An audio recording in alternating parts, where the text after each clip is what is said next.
ته ډیر ښکلی یې، ته ډیر ښکلی یې. انت جمیل، انک جمیل جدا، انک جمیل جدا، ته ډیر ښکلی یې، انک جمیل جدا.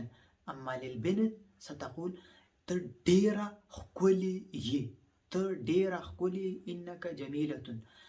ډیر مذکر، ډیره مؤنث.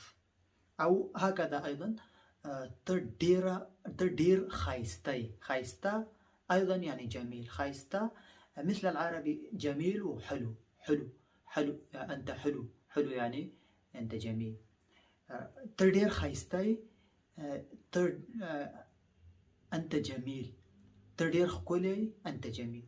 ته ډیره خايسته یې، انت جميله، ته ډیره ښکلی، انت جميله. نفس تاسو ډیر